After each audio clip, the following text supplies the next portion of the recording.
पूरे देश की नज़र अगले साल उत्तर प्रदेश के चुनाव पे होगी। कहा जा रहा है कि करीब करीब वो एक मिनी नेशनल इलेक्शन टाइप का होगा। तो आप क्या समझते हैं कि कौन से मुद्दे बहुत अहम होंगे आपकी पार्टी के लिए और आप जीत की कितनी संभावना समझते हैं? पहली बात है,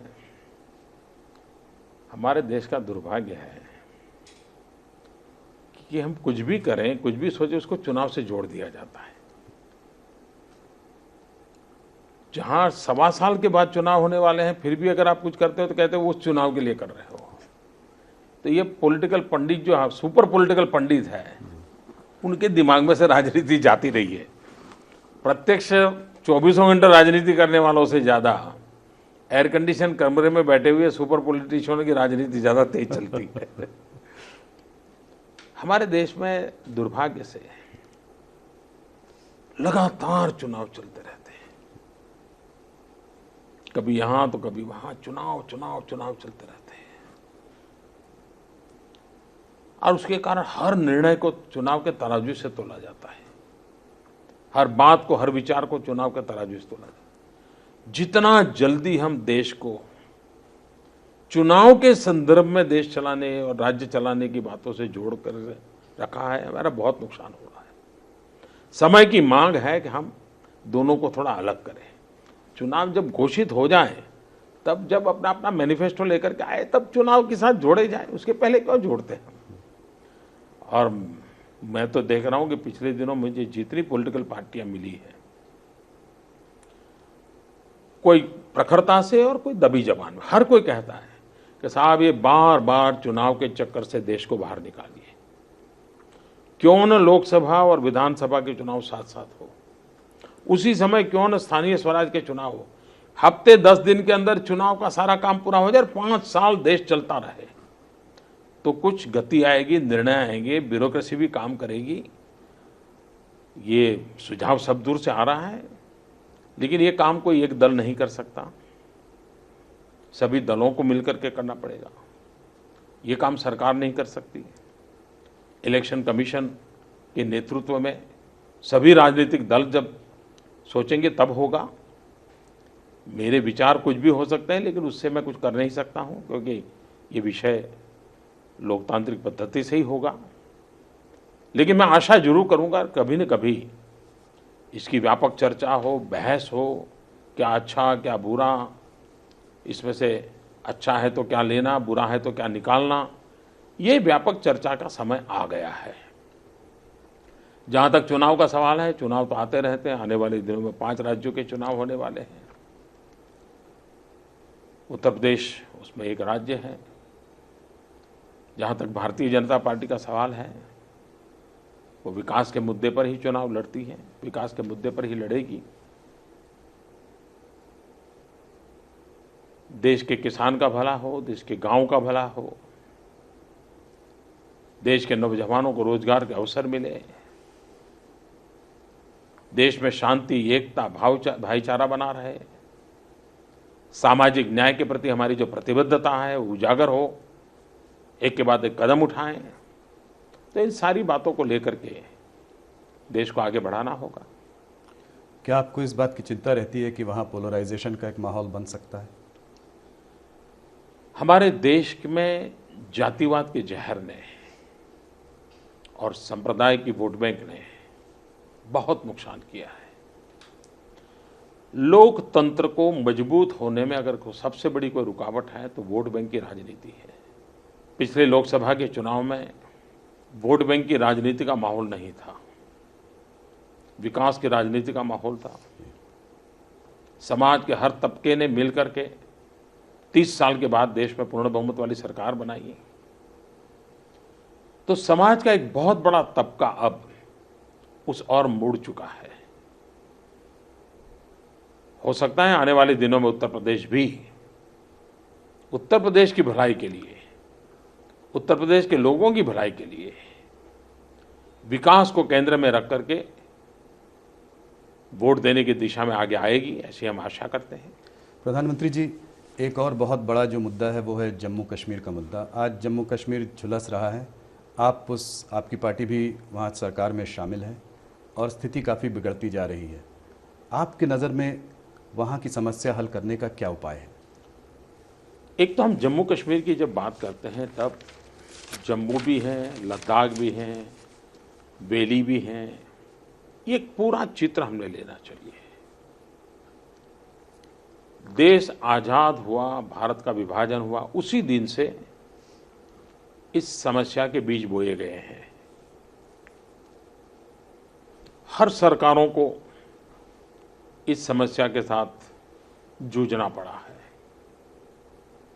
तो समस्या नहीं है, समस्या नई नहीं है, समस्या बहुत पुरानी है। मुझे विश्वास है कि कश्मीर के नौजवान गुमराह नहीं होंगे। हम सब शांति, एकता, सद्भावना के साथ मिलजुल करके चलेंगे तो जो कश्मीर सच्चे अर्थ में हमने जन्नत के रूप में अनुभव किया है, वो जन्नत हम सब के लिए सच्चे अर्थ में जन्नत बनी रहेगी। समस्याओं के समाधान भी होंगे। और इसलिए मैं हमेशा कहता हूं, कश्मीर को विकास भी चाहिए, कश्मीर की जनता को विश्वास भी चाहिए। और 125 करोड़ देशवासी कश्मीर घाटी के नागरिकों को विकास देने के लिए भी प्रतिबद्ध हैं और विश्वास देने में कभी भारत ने कमी नहीं बरती है। वो विश्वास आज भी है, वो विश्वास आगे भी बढ़ेगा। तो विकास और विश्वास के मार्ग पर हमें आगे बढ़ना है और हम सफलता पाएंगे। माना जाता है कि आपके शासनकाल में हाई लेवल करप्शन काफ़ी कम हो गया है, मगर लो लेवल पे करप्शन अभी भी काफ़ी प्रबल है। इसके लिए आपकी कुछ रणनीति रहेगी? मैं आपका आभारी हूं कि आपने इस बात को स्वीकार किया कि हाई लेवल पे करप्शन नहीं है। अगर गौमुख में गंगा साफ है तो फिर नीचे भी धीरे धीरे गंगा साफ होती जाएगी। आपने देखा होगा बहुत सारे ऐसे निर्णय किए गए हैं जिसने करप्शन की संभावनाओं को ही नाकाम कर दिया है। जैसे हमने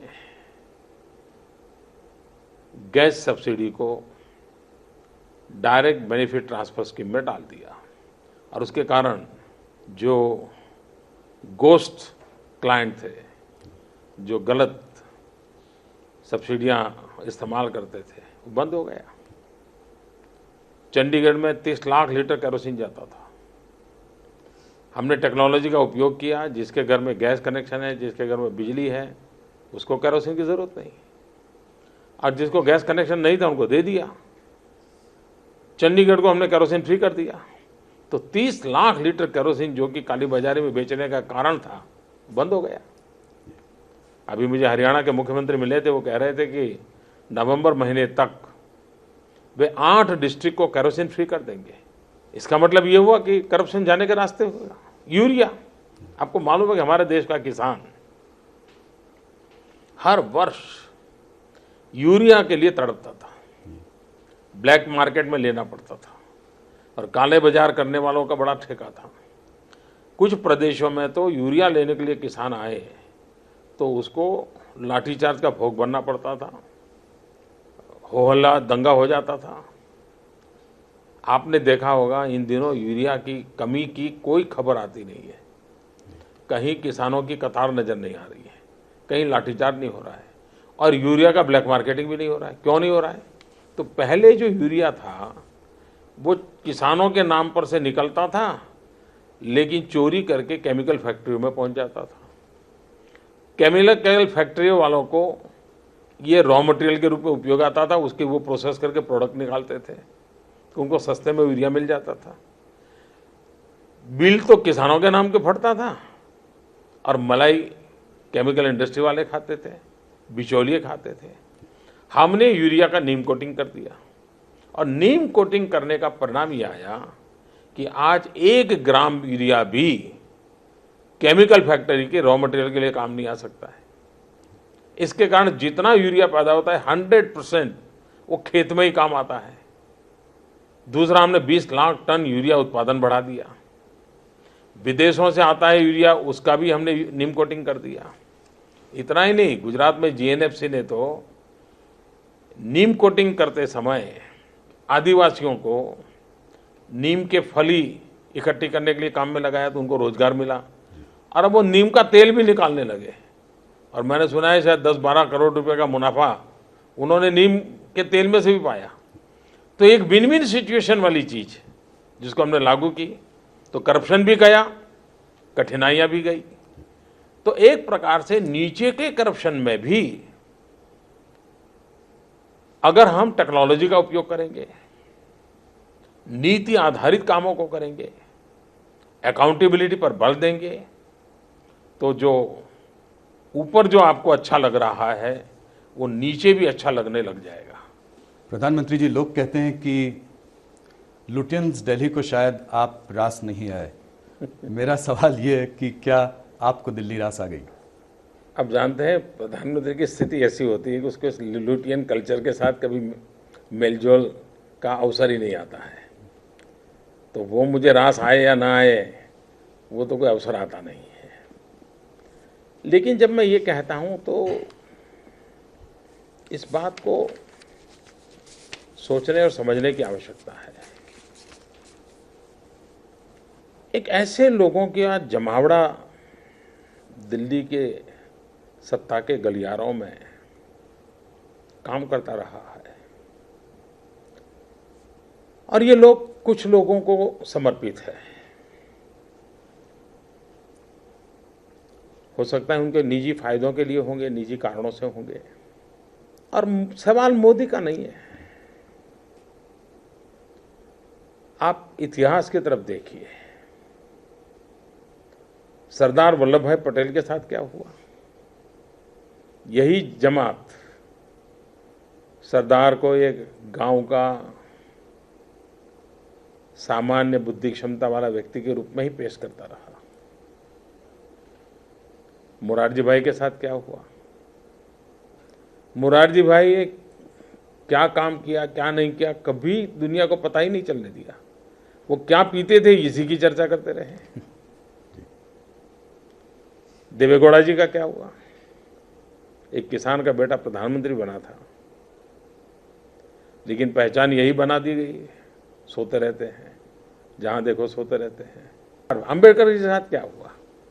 इतने प्रतिभावान व्यक्ति भारत में आज, जिन अंबेडकर जी की इतनी गौरवगान हम सब करते हैं, लेकिन उनके अपने कार्यकाल में उनके साथ क्या हुआ। मजाक उड़ाई जाती थी।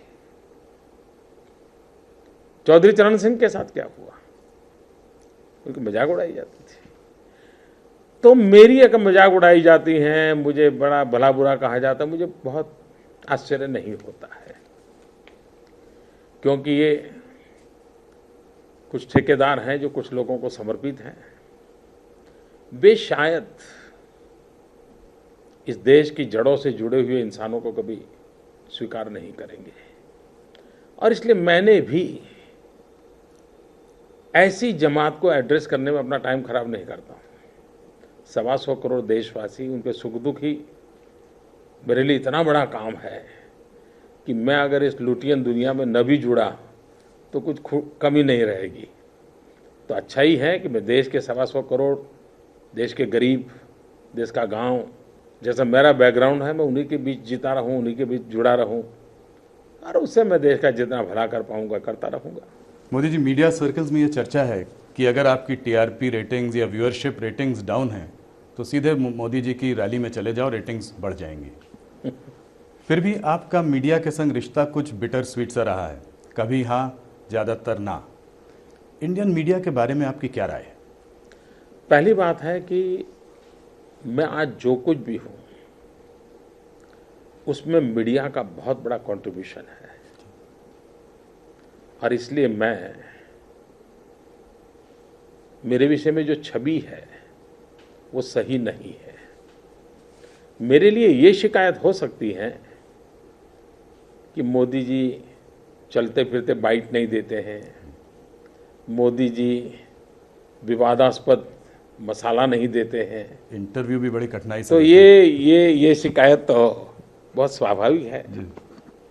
मैं ज़्यादातर काम में लगा रहता हूँ और आदत रहे कि चलो भाई काम ही बोलेगा, तो ये शिकायत में उनका हक भी है। दूसरा, मैं बहुत सालों तक संगठन का काम किया, तो मीडिया जगत से मेरी बहुत दोस्ती रही। शायद आज जो मीडिया में जितने नाम दिखते हैं आपको, उसमें कोई ऐसा नहीं होगा जिसके साथ बैठ के मैंने गप्पे ना मारे हो, चाय न पी हो, हंसी मजाक न की हो। तो मैं उन्हीं के बीच में से पला बढ़ करके निकला हूं, तो मैं कोई उनके और मेरे बीच में कोई मार्जिन नहीं है जी। ज़्यादातर मीडिया ने जो प्रधानमंत्री देखे हैं वो बहुत बड़े व्यक्ति प्रधानमंत्री बनते देखा है। मेरा केस ऐसा है कि मैं मीडिया को दोस्ताना तरीके में से निकला हुआ एक प्रधानमंत्री हूँ, और शायद इतने सारे मीडिया को नाम से बुलाने वाला भी शायद मैं पहला प्रधानमंत्री रहा हूँ। तो उनकी अपेक्षाएं बहुत स्वाभाविक हैं। मीडिया अपना काम करता है, वो करता रहे, और मेरा स्पष्ट मत है कि सरकार के कामकाज का कठोर से कठोर एनालिसिस होना चाहिए, क्रिटिसिज्म होना चाहिए, वरना लोकतंत्र चल ही नहीं सकता है। लेकिन दुर्भाग्य ये है कि आज मीडिया को इतनी आपाधापी है, टीआरपी के लिए उसको इतना दौड़ना पड़ता है कि उसके पास रिसर्च करने का टाइम बहुत कम बचा है, और रिसर्च किए बिना क्रिटिसिज्म संभव नहीं है। क्रिटिसिज्म करने के लिए अब आपको 10 मिनट भी क्रिटिसिज्म करना है तो 10 घंटे रिसर्च करना पड़ता है। अब वो आज मीडिया के पास समय ही नहीं बचा है, वो भी दौड़ते हैं कैमरा ले करके,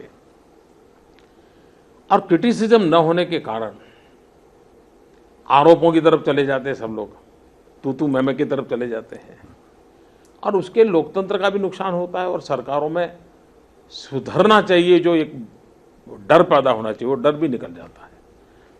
तो ये डर अगर सरकारों में से निकल जाएगा तो देश का नुकसान बहुत होगा। इसलिए मैं तो चाहता हूँ कि मीडिया बहुत ही क्रिटिकल हो, मीडिया तथ्यों के आधार पर क्रिटिसिज्म करे, इससे देश का भला होगा। तो मैं तो उस पक्ष का व्यक्ति हूँ, और इसलिए ये ठीक है कि मीडिया की कुछ मजबूरियाँ हैं, अब उनको भी इस कंपटीशन में टिके रहना है, और ज़्यादातर मीडिया हाउस घाटे में चल रहे हैं, तो उनकी चिंता तो बहुत स्वाभाविक है। और कुछ काम में आऊँ ना आऊँ, अगर इस काम में भी मीडिया के लिए मैं आता हूँ तो चलो भाई, मेरे लिए संतोष की बात है। और आपने तो कहा कि रैली में आने से उनका टीआरपी बढ़ जाता है। मैंने देखा है कि शायद मुझको गाली देने वालों को मैदान में ला करके टीआरपी आजकल बढ़ाने का बड़ा प्रयास हो रहा है। तो रैली से ज़्यादा गाली काम आती है। मीडिया की तरह ही जुडिशरी के साथ भी आपके रिश्ते में कुछ खींचातानी, कुछ तनावपूर्ण रिश्ता रहा है, ऐसा क्यों है और इसका क्या हल है? ये बिल्कुल ही गलत सोच है। ये सरकार ऐसी है कि जिसको नियमों से चलना है, कानून से चलना है, संविधान के तहत चलना है, उसको किसी भी संवैधानिक इंस्टीट्यूशन के साथ संघर्ष की संभावना नहीं है, तनाव की संभावना नहीं है। और ये जो बाहर जो परसेप्शन बना है वो सही नहीं है। संविधान की मर्यादा में जुडिशरी के साथ जितना नाता रहना चाहिए उतना रहता है, जितना ऊष्मापूर्ण वातावरण नाता रहना चाहिए उतना ऊष्मापूर्ण रहता है, और सरकार की तरफ से जितनी मर्यादाओं का पालन करना चाहिए उन सारी मर्यादाओं का पालन करने का मेरा भरपूर प्रयास रहता है। आपने हमें बहुत समय दिया, थोड़े कुछ पर्सनल क्वेश्चंस पूछना चाहूँगा। हमारे दर्शक जानना चाहेंगे कि असली मोदी का रूप क्या है, तो मैंने सोचा कि कुछ पर्सनल सवाल आपसे, थोड़ा सा समय। और आप जब देश में आए, हम लोगों को एक स्ट्रांग लीडर मिला, एक डिसाइसिव लीडर मिला, लोगों ने आप में लौह पुरुष देखा, तरह तरह की चीज़ें देखी। दूसरी तरफ कुछ 2 सालों में हमने ये भी देखा कि आप बहुत बार भावुक भी हो गए, कुछ 2-4 बार तो 2-3 बार रोने भी लगे। तो दर्शक ये जानना चाहेंगे कि नरेंद्र मोदी का असली रूप क्या है, या कितने अनेक रूप हैं? अगर आप किसी फौजी को सीमा पर देखोगे, वो जी जान से खप जाता है, मरने मारने पर तुल जाता है, क्योंकि वो उसकी ड्यूटी है। लेकिन वही जवान जब अपने बेटे के साथ खेलता है, उस समय अगर आप चाहोगे तो वहाँ भी वो बंदूक दिखा के आंख तान करके खड़ा रहे। और उसका मतलब ये नहीं कि उसके दो रूप है, एक ही रूप है। आपका प्रधानमंत्री, आपका प्रधान सेवक या आपका नरेंद्र मोदी कहीं पर भी हो, कुछ भी हो, लेकिन आखिर इंसान तो है। मेरे भीतर भी तो इंसान है, और मुझे क्यों अपने भीतर के इंसान को दबा देना चाहिए, छुपा देना चाहिए? जैसा हूं वैसा, जिस हालत में हूं हालत में लोग देखते हैं, देखना चाहिए, इसमें क्या है। जहां तक कर्तव्य का सवाल है, जिम्मेवारियों का सवाल है, ये मेरा दायित्व है, उसको मुझे पूरी तरह निभाना चाहिए। अगर देश हित में कठोर निर्णय करने पड़ते हैं तो करने चाहिए। अपने दायित्व को निभाने के लिए कठोर परिश्रम करना पड़ता है तो करना चाहिए। जहां झुकने की जरूरत है वहां झुकना भी चाहिए। जहां तेज चलने की जरूरत है वहां तेज भी चलना चाहिए। लेकिन वो व्यक्तित्व के पहलू नहीं है, जिम्मेवारियों का हिस्सा है, और उसको पूरी तरह निभाना चाहिए। लेकिन असली मोदी क्या है, नकली मोदी क्या है, ऐसा कुछ नहीं होता है। इंसान इंसान होता है। अगर आप राजनीतिक चश्मों को निकाल करके मोदी को देखोगे तो आपको मोदी जैसा है वैसा नजर आएगा। लेकिन जब तक आप अपने पूर्वग्रहों के आधार पर, अपने राजनीतिक चश्मों के आधार पर, अपनी बनी बनाई मान्यताओं के आधार पर सिर्फ मोदी का नहीं किसी का भी मूल्यांकन करोगे तो गड़बड़ी हो जाएगी। मोदी जी, मैं आपसे पिछले वर्षों में कई बार मिला हूं। गांधीनगर में मुख्यमंत्री के रूप में आपको देखा है, प्राइम मिनिस्टर ऑफिस में भी आपसे आके मिला। मैंने कभी भी आपकी टेबल में कोई फाइल या कोई पेपर नहीं देखा। इनफैक्ट मुझे ये भी याद नहीं आता कि कभी फ़ोन भी आसपास रहा हो। जब भी हम लोगों की वार्तालाप हुआ है तो उसमें बीच में किसी ने कोई दखल अंदाजी भी नहीं की है। एकदम अलग काम करने का तरीका, एकदम सीईओ के काम करने का तरीका है। कुछ लोग कहते हैं कि आप सुनते ज़्यादा हैं और बोलते कम हैं। तो आपकी वर्किंग स्टाइल क्या है? आपने काफ़ी सही ऑब्जर्वेशंस किए हैं और मैं आपका आभारी हूं, क्योंकि मेरी छवि ये बनाई गई है कि मैं किसी को सुनता नहीं हूं। छवि ये बनाई गई है कि मैं दुनिया को डांटता हूँ। आपकी बात सही है। देखिए, मेरा जो विकास हुआ है उसका एक कारण मैं बहुश्रुत हूँ। और आज से नहीं, मैं जब से समझदारी आने लगी तो सुनना, समझना, ऑब्जर्व करना ये मेरे स्वभाव का हिस्सा रहा है, और उसका मुझे काफ़ी फ़ायदा मिल रहा है। मैं वर्कोहॉलिक तो हूँ ही हूँ, मैं काम करने का आता था, लेकिन मूल बात है मैं वर्तमान में जीना पसंद करता हूँ। अगर आप मुझे मिलने आए हैं तो मेरा वो वर्तमान है। उस समय मैं पूरी तरह आपके साथ डूब जाता हूँ। उस समय न मैं टेलीफोन को हाथ लगाता हूँ, न मैं कागज़ देखता हूँ, न मैं अपना फोकस खोता हूँ। अगर मैं फाइलें देखने के लिए बैठा हूँ तब भी मैं वर्तमान में होता हूँ, कोई और चीज़ की ओर नजर, फिर मैं फाइल में ही खोया रहता हूँ। अगर मैं दौरा करता हूँ तो मैं फिर उस समय उसी काम में खोया रहता हूँ। मैं हर पल वर्तमान में जीने का प्रयास करता हूँ, और उसके कारण मुझे कभी जिस समय जो काम करता हूँ सामने वाले को सेटिस्फेक्शन मिलता है कि मुझे यानी क्वालिटी टाइम दिया।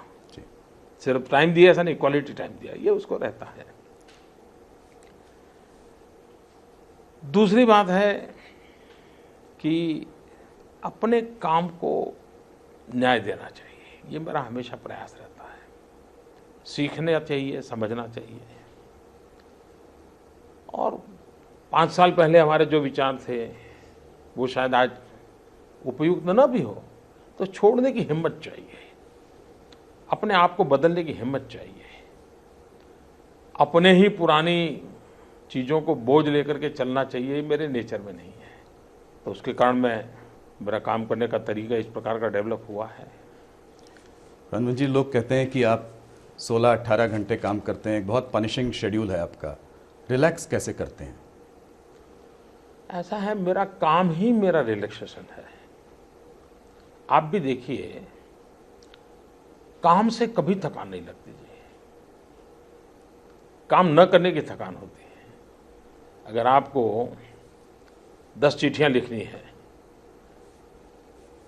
और आपने 2 लिखी तो आपको थकान में से यार 8 रह गई, लेकिन 10 पूरी कर दी, खाना भी छूट गया, तो आपको संतोष अगर वाह चलिए आज काम हो गया, 10 चिट्ठी लिख दी। एक्चुअली काम न करने की थकान होती है, काम करने का संतोष होता है, और संतोष हमेशा नई शक्ति देता है। ये मैंने भी अनुभव किया, और मैं नौजवान मित्रों को हमेशा कहता हूँ कि थकान जो है वो मनोवैज्ञानिक ज़्यादा होती है, और किसी की कैपेसिटी कम नहीं होती है। काम का जितना वॉल्यूम, आपकी कैपेसिटी अपने आप उतनी उभरेगी। आप नई नई चैलेंज उठाते जाइए, आपके भीतर से ताकत उभरती जाएगी। आपके पास इनबिल्ट है ही है, लेकिन आपने कभी इसका इस्तेमाल नहीं किया है। मोदी जी, किसी शख्स का आपके ऊपर बहुत प्रभाव जिसका रहा हो, उसके बारे में ज़रा कुछ बताइए। वैसे मुझे बचपन में फ़ायदा मिला। हमारा जो गांव था वो गायकवाड़ स्टेट था, और गायकवाड़ महाराजा की एक विशेषता रही थी कि वो हर गांव में लाइब्रेरी बनाते थे। गायकवाड़ की गवर्नमेंट स्कूल होती थी, प्राथमिक स्कूल हमेशा होती थी। मेरी पढ़ाई भी गवर्नमेंट की प्राथमिक स्कूल में हुई। तो छोटी स्कूल होती हैं तो गरीब बच्चे उस स्कूल में आते हैं, तो टीचर का ध्यान भी ज़्यादा रहता है, पर्सनल अटेंशन रहता है। उसमें से किताबें पढ़ने का शौक़ लगा था बचपन में। अब तो नहीं पढ़ पाता हूँ, और लाइब्रेरी अच्छी थी तो किताबें पढ़ता था, तो वो मेरे मन को झकझोरते थे।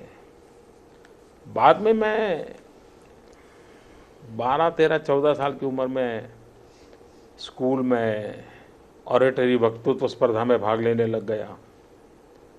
तो फिर मैं देख रहा था, मुझे विवेकानंद जी के कोटेशन ज़रा ज़्यादा अच्छे लगते थे बोलने में, एक बड़ा मिजाज से बोल सकता था, तो उसमें थोड़ा और गहरा जाने लगा। तो और डिबेट में काफ़ी हिस्सा लेता था।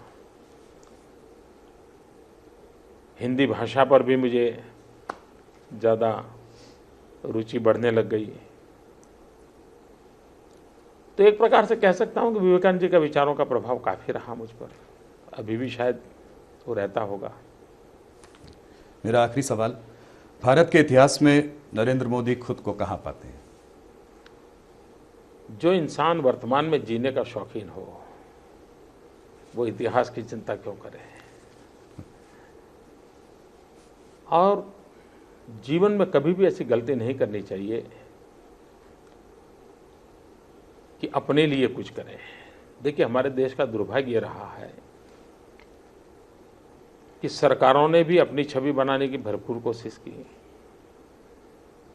राजनीतिक दलों ने भी अपनी छवि बनाने की भरपूर कोशिश की, शासन पर बैठे हुए लोगों ने भी अपनी छवि बनाने की भरपूर कोशिश की। काश अच्छा होता, अपनी छवि के बजाय हमने देश की छवि बनाने के लिए अपने आप को खपा दिया होता। 125 करोड़ देशवासी, ये इतिहास की अमर कथा है। उन 125 करोड़ देशवासियों में एक मोदी होगा, उससे ज़्यादा कुछ नहीं हो। ऐसी ही मोदी की पहचान हो, वो 125 करोड़ में खो गया हो, 125 करोड़ में लिप्त हो गया हो, इतिहास के किसी पन्ने पर नज़र ना आता हो। अगर ऐसी ज़िंदगी जी करके जाऊं, अपने आप को पूरी तरह खपा दूं, आहूत कर दूं, तो उससे बड़ा जीवन का आनंद क्या होगा?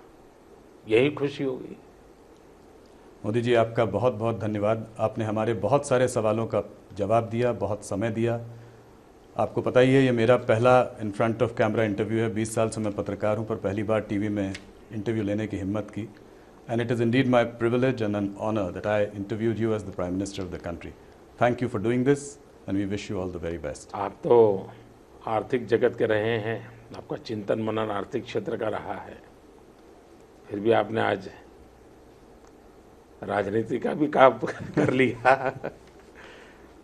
लेकिन मुझे अच्छा लगा आपका कॉन्फिडेंस लेकर के, मुझे अच्छा लगा। पहला इंटरव्यू इतने कॉन्फिडेंस के साथ कोई कर ले, ये अपने आप में बहुत बड़ी बात, और वो भी कैमरा के सामने कर ले, बहुत बड़ी बात है। मैं आपको सचमुच में बधाई देता हूँ, और आगे भी इसको करते रहिए।